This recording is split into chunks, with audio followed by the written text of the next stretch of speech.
My name Nabasi Use. I am a confirmed Nigerian man. Since when they watch this Asante Nkabom program, I they enjoy and well. Brother and sisters, I beg, subscribe to Nana KUSI Media. You watch Nana KUSI TV every day. Follow, enjoy with me. My name is Emmanuel Onyekule. I'm a Pan Tapper. I want to go and watch Nana KUSI Media / Nana KUSI TV. Please follow me, subscribe. Let me also go and watch. My tears as I think about moody the kind of. Now they told me the main dear me tia adofo Asante for umi ko tie they told me no oh na KUSI Media near hunu baby Asante no every buy and Asante be seen Moson for Nana KUSI about do men san prampa na sensia we the kind of media seda kase pa na ma wo bra wo kan me ho bra me dia Asante Nkabom the kind de bre wo wodafo busa ho say ye den Asante Nkabom e di kan de guye se Asante Nkabom etoso mi na me de bre wo me de bre kwasi ada ukuada e na afi efia da bia 3 times in a week kame ho awo na KUSI Media ene na KUSI TV so na edi machi bra me dia Asante Nkabom de etoso mi e bre wo we o mai ma ye san e ma mo nyina mo hie bie mo son fona na KUSI obodo mensa brampa na masane mo hie yi na ye da nyankopon ase se waye mboa ema yasan ya ba be hie bie oni ye de dwumadi a watch ne din ka mehwe ye de ebre wona na KUSI Media ene na KUSI TV so ene nti bo mo ye hyehyɛ na eka me ho na me no mie no nyina no ye ndi dwumadi ho ekyea me na me ka wo se ye da so Asante Nkabom de toso emie no enomu na sese de se wo hwe ma ho fasio ya na kyerɛ se ni braba wo Asante ba mu ya bechi na prempe ede ne kɔ ene wahema ahemfo de bi ka ne ho ya bechi won wa sese ikura no na nanam ahemfo mo aka ekyire hunu ne wonye ho kwasi buroni ya amrado asaya babie ya wabehia na nanam ewa bankesie mu kumasi bankesie mu na asɛm a wasan de abeto na nanam animu no ahrehu yie ene saying ade a Asante man sunsumu wo mu eshemu ne asikadwa kofi no eno na sese de amrado aye na adwen se asese obeje efra Asante man semu na nanan ma hemfo mo betena ho ama eye kwasi broni sese na nabu abasa ya wo hwe kuma sese wo kyerɛ se wo de nya de obetimi ato eye akwasi kokɔ etuo otiri tiri a enye yie utiri tiri enye yie sɛ ndimo san tena hɔ no ma ya be fa sika dwa kofi ndi ama na ya asantoa aduso hene ene eye nana afrane wa ofenso hema wo mani abre sɛ krodom ɛso won tena hɔ ma amrado ma mefa ne hwɛ de mba mi no ɛbɛyɛ na nsa na no me ka wo sɛ nwuma bi ada roma ene ne waso mu a ye de sɛ nwuma de ye de brewo ɛwɔ na KUSI TV ene na KUSI Media so ene ti me ka wo sɛ NK executive barbers wo mo na nei baby abetena ayuti ama ho ayefede a na ne ye kanfo ama osefo ne kire ho na odofo ne wonyi uti ma ho nyefe ene wakire no adonko bi test limited nso omo so eboy papa won product na emi table so main ene adonko premium energy drink a ya akwasi broni nsa no ebi wodwa so we de eye energy drink into BH me no bi meyeye na wo pede bebo wo asansa wo yade so a ne nyina ne adonko 1 2 3 adonko watadwe na afi adonko black ne nyina no ebi ewodwa so afio wode adonko hand sanitizer so de aba ye no ye de boy ho ban e de free ye coronavirus ho and it's in nyina no tutu aramo ne no fa wani ekire dwa so no odofo kope bi ekira kwan na bebo apa wie ansa ne ye bekwa kenkan so ne yenkotie ye dwade nkrato ne ye ba ye de akenkan asem na brɛ empani say titi wo bi ka titi wo bi kire ani ye sa titi wo bi ka na titi wo bi kire de a mebusa say asante efri hen ibirimu kire say asante efri bon bi mu eno bepi Asante man so ibirimu kire say ofi atweaban so eno sande ba fom abakosam kire say asante emusie bi ede kan wo ho bo mu ma enne wabeya Asante ne santi ena afi mede ngoma wato ne din Asante Nkabom de edi kan ene Asante Nkabom de etoso mienu ede brewo bisa ho say ye den Asante Nkabom edi kan ne ba ye na enyina na mu Asante Nkabom etoso mienu ene begina ye ebe mede GP so obeka me ho memenda ene kwasi ada bia ewo na KUSI TV ene na KUSI Media so nam de sadwuma de dia bro memenda ene kwasi ada bia ewo ye social media platform ni nyina so YouTube, Facebook, Instagram and afi ye Twitter page so now benya sa ken cancel me nyina memenda ene kwasi ada bia medamase. Have you heard about NK Executive Barbers? the latest barbing salon in town, where all kinds of hair services are rendered with professional hands. You can locate us in Ghana at Pechi number 2, just at the junction to the main Pechi town, Ghana, Asante region. You can also locate us in Nigeria at number 14 Efang at Mupa, State Housing off Marian Road, Calabar, Cross River State. We also make customized shoes and palm sandals. You can reach us on +234 703 760 4979 or +233 24 383 7121. Hi, my name is Mimi. I've been head of KUSI TV before, and what we do, in case you haven't, this is what we do. Skits and film production, video coverage, musical and video promotion, events management, wedding, birthday party, photography, comedy, entertainment programs, and many more. You can follow us on our YouTube channel and Facebook page on KUSI TV. And please, do not forget to subscribe and share our videos. Thank you. Bye. KUSI TV, we bring to you the best news and programs coverage, event management, movie production, music and advert video production, photography, and lots more. Contact us on 0703 760 4979 or 0814 264 1314. Send us an email at nanakusitv@gmail.com. KUSI TV, 100% online. You can get us on YouTube, Facebook, Instagram, and Twitter on KUSI TV, NKTV. Yeah, my yesan ema munyina mo hyiehia fe ye kɔ eya kenkan eno so sese ye wade to so miensan hwede to so ennan na anadwo a na ya Asantewa ene ahemfo no mu bi efa dwene ese wo bekon no saa bere kro no amu na ya afrane watu brunitio wo bare nana ye chi pepepe na ya Asantewa ene ne dom ekutwa amrado ene ne dom ehunhyiaye eka wongu abankesie mu akono ena sabre yi wo wei otonyom ene na ya Asantewa wo hyebatakari na wotodwom Asante kotoko ya ye nimko ye ni badwane o pehwi ne akofui enyina ejeso na ni Asantewa na sabre wakasa memema monkon komonim ye kwas apra santimenti ye nanan mu hwie wo moja na deje asantimensi ho wode nkodene na deje wo manye wotwedi ampono an wo yi asikadwa ema ne esan besi asantiman Nkabom esopo ene akosi kokko de na ada be wura yemu epese wo sei wo man memema inti mo betena ho mo ama akosi kokko aba be sei ye man ewa na adofo yi akofo yi se debi ni na ya Asantewa se mo betena hor mo obroni abefa sikadwa akofi akofo yi se debi da ya Asantewa memema muntie obroni awia ta so se obefa sikadwa woyi nipa amu akohwehwe sikadwa ewo bare memema itu ato bare na ya afrane wa ene won de sie ni mo mema se musra ye ma de ye beso atuemu memema musra ye ma de ye beso atuemu memema musra na onyina se na dabi ne na ya Asantewa esi nti mo be kon akomonim onyina se ane kwa na ya Asantewa se medamo ase me se so bruni etese tintintu a okamia mekani bi tintintu en wodi awuo nanso yejai ekrokro no memema munso botiemu ene opagya dwam Asante kotoko wo ya ye nimko ye nimadwane o pehwi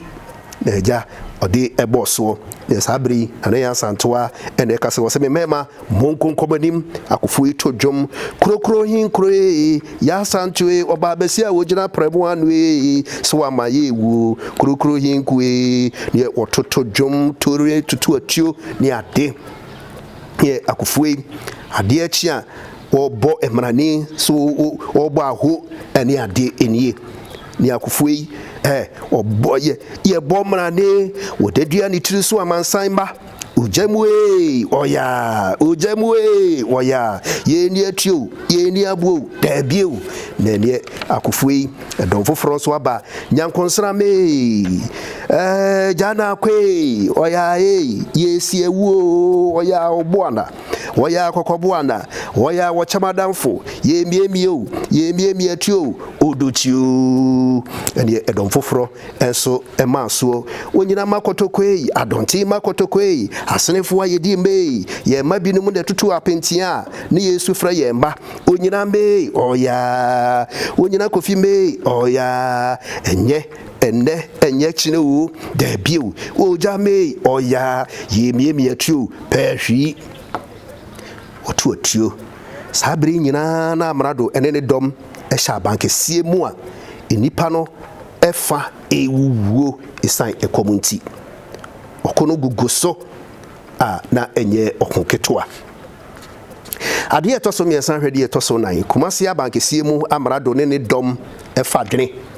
sabri okasa amrado ena wokasa yi na wose madehye eye me de ese mu ahemfo yi bi ese sede etie bia no mu begina aban afa na me ne mo aka abankesie mu yi edomotwa ye ho hia ye moba ene atuduro ya asa de ebe ne yebeyo ana na nabu abasase amrado de ebetumi ayo ene si yebetu ye mu bi na yakọ ene ya asantoa ene ne domahia ne yehunu de eha won ye ne won hia ne woka wo ahia de nyina na ebehunu de yebeyo wana agona boache mana no so ene wo se amrado de esase ye yo ne se ye yi akokodurufo bi na yesuma won ema wokopɛ adonfo ebeka ye ho menim se so oduru nkran ya wone wahima bekasa ewa aburuchiri no ama ye ensa asrafo wana na nebu abasase amrado de edi so ni ene se ye ne won ekasa ni ehunu se enye yi a ese fa dadehie mu ede wo ene wo yire ene mpanimfo a woka ho edwane na eka akofo eno ekakra ema woka na ama aduane kakra wa hanom no etimi aso wonso awana amrado so yo mate de mo aka ne nyina de me pese mo yo ene se wo na nebu abasane ahemfo a woka ho no enkone asante dom no enhia na monkasa mete ha etwen yebesi bia no momeka sisia na menhunu nia esese meyo ene na nebu abasa ese amrado mate woni ahemfo ebasa ekone ya asantewa ene ne dom ekasa wakwaba amrado daso etiho etwen samri amrado ne ekasa wo se nananom memomo akwaba na mukoye ikusi esi boko wa ana nebu abasa se sabi na amrado nso se na wosesen wa na nebu abasa se wa de bisa wode eto yanim ene de edidi suyi de edikan wose amrado emfa won hene na na prempe emre won de toso mienu wose saban ene wo man fufuro ebi ko a ensese wo fere wo santini bia se onkoso etuduro moba ene enuane obema de ene atuo enti eya wo ma won atuo mom de toso miensa wose amrado ema won kwan na won tonkoa na won ton bi nso de toso nan ensese wo hye won ema wo kotutu abo esisi aban adan de toso num de twato no aban empama hoho adwadifo nyina emfiri kumase na saa semi ene ensamu a na ne asantoa ne dom ede esuma na nebu abasa so mfa nkoto amrado anim ne yenti de amrado kan ye ehwa na amrado se medamo ase de me pesa me ka kire mo pen ene se na prempe de omba biu afi enkoato nso aban emma ho kwan ena ahoho nso ebeto so adidwa ekukumase ifiri se wo nyina ehya aban ase aboa otu ede esi adan no ede aban ebedwene ho ena se wose aban emma osantini bia ensoa akode na emom wo ma wo atuo na wonko a mepede so wonti a ene na owuo mpo ena esese mewu na aban ahyede eka kwa me de anigye ebehwere me nkwa wa na agona hene wasi amrado de waka no yate minim me nkrofo minim se ontie enti de beye no ene se ye beye se ye fa ugwa ekwan na enso na ye fa kwati kwan enti ansana obehunu nia ekoso no na yedu akire se kwa ese ye pesika kokko na se enipa ni bi etin ye ya to ape ama wagyae pam asesa yenkoa ede be ma amrado enya ni tiri edidimu kwa ena amrado ese na naboache meda wase ye be fa saa kwan no so ne na nabu abasa wase amrado me ho emfa me enti me koda wa na amrado si yo nana January ena January na mempagya wo anase de waka no mate sabri nyina na adonfo no ejina bankasi achi a wagyae atututuo na emom otonyom afi en wafa adwene ese won tutuo na emom obemma okom ekom won ene mekan adonfo oto dwombo nsem obroni bewu abansoro nde akwasi broni yi obroni bewu abansoro nde wo kwasi abuo nti obewu abansoro nde ne oto dwomo a ebose Asante kotoko woyaye ye ni muko ye ni madwane o pehwi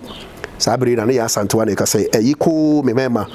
monkonkomanim ani akufui kokro hinkure ya asante we obabesia wogina premu anwe wa maye wo kokro hinkure ya asante we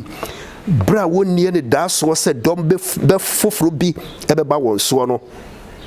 adon foforo frin kran ya ukutekuta tuo foforo ebe firi won fichire yes abri ensrafo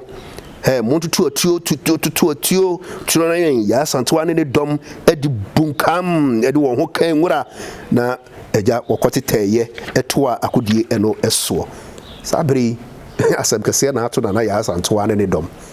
on ka bi nhemu na dom foforo ifiri enkran aburuchira sojafo beto she na ya asante waso a wode won etiri eka ngura ye ne si ekire we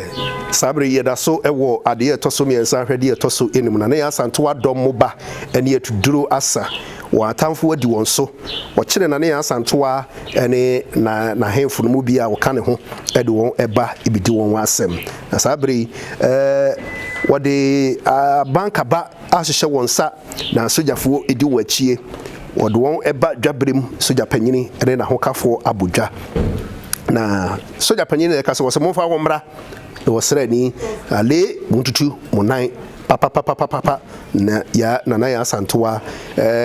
ye ne sa na oduru ho no wasimenie na soja panyini ese wo na wodi wokon wanim na wase mekura na meboabo wano ene oburoni konye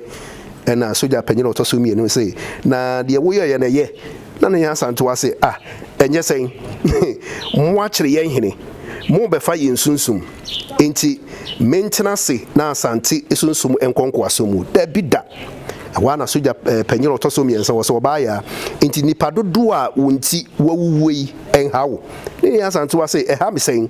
wonyina ekwa asamando benso mekobi minim sa Asante edi kanfo ebehye won a wogina ma wo menye ni munyam na meya nso mukumme na mekotoa na nanom a wode seku ebeba aba be hia me ekwan ifrise migina ema esikadwa na ushia nkoden a na unya ushia nkoden a ena unya apaye wana soja panyere odi kan wo se unnim se wanka se yi a yebebua wukunfo ekunwo ene ya Asante ase minsoro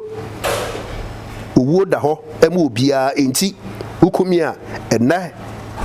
na menananom edi enigye anase ne ya menananom edi enigye be hia me asamando kwan so soja panyere otoso mienu ese ya ugina wuwo ne nkwankwa ntawu sabre kire wa pedie bia na yenwoma wo afi nkra bia wo pese wodi eja wo man no eka wa enana ne ya Asante wase die di kan no meman ento kurokuro hinkuro enya mekwan ye eja wonyina wode ejina mu ye adonfo wo hodo mu nyina Asante kotoko ose ye ye nim ko ye nim adwane o pehwi kurokuro hinkure ya Asante wo ba besia wo gina premu anu so amai we kurokuro hinkure ya Asante o man e frefre wo kurokuro hinkure ya Asante wo ba besia wo gina premu anu o man re frefre wo kurokuro hinkure ya Asante ye frefre wo bra wo kurokuro hinkure ene oto no dwom sabri na ne Asante wa na ekase wo so broni meda wase me man onipa bre emuwo sɛdeɛ tie bia wo nipa awie ye ne wuo woyɛ ɔdefo a woyɛ ohiani a wobɛkɔ saa de a na ade nti ɛna ɛsɛ sɛ yɛsuro wuo ade nti ɛna ɛsɛ sɛ yɛgyina epintin ɛma yɛ man esan wuo baako a yɛbɛwuo nti nananom me yɛ Asante a menu me ho koraa m'ani gye na etoa so gye sɛ me ɔbaa ya betumi atene me nsa ɛwɔ buroni ɛso mintumi ɛma ɔmfa esikadwa ɛnkɔ nananom nipa dodoɔ sɛn ɛna wɔmfa wɔn ti ɛnyɛ esikadwa ntimi ya me nkoa me mogya ɛdɔɔso sene wɔn me mogya ɛyɛ kete ɛne na esikadwa nti ɛna mehwira ɛnhame soja panyini wobɛko ma wo man me yɛ Asante wa me so me ko ma me man enti ɛyɛ mfomso sɛ me ko ama me man soja panyini mesi bua me na soja panyini ɛse ɛnyɛ mfomso ɛhɔ na ne Asante wa sɛ nananom ɛne na me dibem me pɛ sɛ obia wɔ kuchia ne man ehunu sɛ wodi fɔ ɛwɔ ne man mu na wodi fɔ ɛwɔ asama don so me yɛ Asante wa ɔba bɛsi a me ko aprɛmo ano magyina ama me man nananom mesrɛ sɛ mi wu akyi nkyiri manfa nyɛ nhwɛsoɔ ɛsɛ bra obroni ɛbɛfa sikadwa no wɔba besia mpo etumi huri gyinae ɛsɛ ɔmpene na ɛde sunsuma hyɛ wɔsanteni bia emu sɛ so wuo so ɔte o wɔte hɔ ɛmɛ sikadwa sɛ sikadwa ni hɔ a asanteman ɛni hɔ na sɛ asanteman ɛni hɔ a na wɔwɔ hen meda mo ase medeɛ minim sɛ mawie yɛ adu ɛnɛ ɛne kyena yia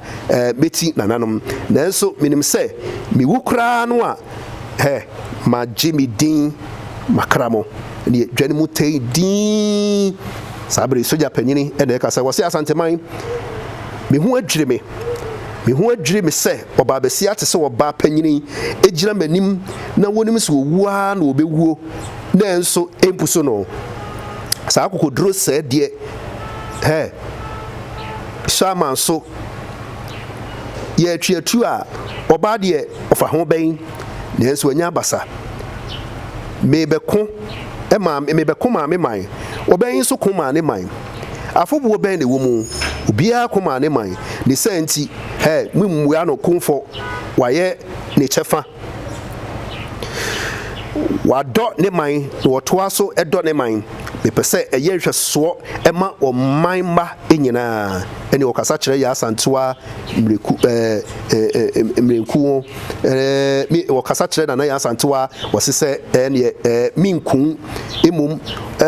wotena wɔ man yi mu a bere biara wɔbɛboaboa ɛdɔm ano ako ati aban enti metwa wasuo na wɔti nana prɛmpɛ opene so ɛhɔ ana nana yɛ Asantewa se oh miwura meda wase sɛ wode me ɛkɔka nana prɛmpɛ ho na makɔbɔ no mama neɛ sɛ mehu n'anim ɛnnɛ na mewu a mekɔ asama do a menya amanepa bi abɔ ɛneɛ saa bere wɔhwɛ soro sɔkye nana prɛmpɛ momɛhyia me kwan ɔdane n'ani ɛkasa kyerɛ ne man me man meda mo ase meti nana prɛmpɛ neɛ asogyafoɔ ɛdi ne n'akyi a wɔn nyinaa no ɔde ɛkɔrɔyɛ wie ɔman ma sɛdeɛ daeɛ ɛkɔ so yɛa ne pitiri ɛno nti deɛ duro no nane yɛ Asantewa ɔba bɛsi a ɔko aprɛmoa no ɛna sese deɛ ɔse so owu mpo na esikadwa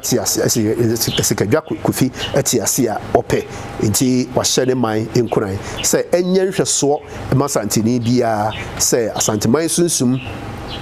ɛne esikadwa kofi nti so obroni bɛba fa esikadwa kofi deɛ ɛne santeni babia no ntimi ɛmfa ne homo afɔdeɛ no mfa ne ti ɛnyɛ wie ɔman ba yɛde bɛsi ha na Nyankopɔn yɛ adom yɛbɛsan ba bɛhyia bio ne aba bɛtoa so na afei yɛahwɛ bia ɛbɛsi ɛwɔ akyire mɔsɔmfo na ne KUSI ɔbɔdo mɛnsa brampa no bɛdi dwumadi ho kyea me makraw bye bye ɛmpani se titi wo bi ka titi wo bi kyerɛ Any asati will be can not it will be chredia. Me busa say asante efri hen. Ibi mu chre say asante efri bon bi mu eno be pia asante man so. Ibi mu chre so ofi atweaban so eno sande ba fom. Abakosam chre say asante emusie bi e de kan wo ho bo mu ma enne wa be ya asante. Ne santi e na afi mede ngoma wato ne din Asante Nkabom de di kan ene Asante Nkabom de to so mienu e de brewo. Bisa ho say ye den Asante Nkabom e di kan de ba ye na anyina. Na mu Asante Nkabom e to so mienu e ne begina ye. E be me de GP so be kam ho memenda ene kwase ada bia e wo na KUSI TV ene na KUSI media so. Nam de sa dwuma de dia bro memenda ene kwase ada bia e wo ye social media platform ni nyina so YouTube, Facebook, Instagram and after your Twitter page so. Now benya sa can cancel me nyina memenda ene kwase ada bia medamase. Have you heard about NK Executive Barbers, the latest barbing salon in town, where all kinds of hair services are rendered with professional hands? You can locate us in Ghana at Perchi number 2, just at the junction to the main Perchi town, Ghana, Asante region. You can also locate us in Nigeria at number 14 Efanga Mpa, State Housing off Marian Road, Calabar, Cross River State. We also make customized shoes and palm sandals. You can reach us on +234 703 760 4979 or +233 24 383 7121. Hi, my name is Mimi. I've been head of KUSI TV before and what we do. In case you haven't, this is what we do. Skits and film production, video coverage, musical and video promotion, events management, wedding, birthday party, photography, comedy, entertainment programs, and many more. You can follow us on our YouTube channel and Facebook page on KUSI TV. And please, do not forget to subscribe and share our videos. Thank you. Bye. KUSI TV, we bring to you the best news and programs coverage, event management, movie production, music and advert video production, photography, and lots more. Contact us on 0703 760 4979 or 0814 264 1314. Send us an email at nanakusitv@gmail.com. KUSI TV, 100% online. You can get us on YouTube, Facebook, Instagram, and Twitter on KUSI TV, NKTV.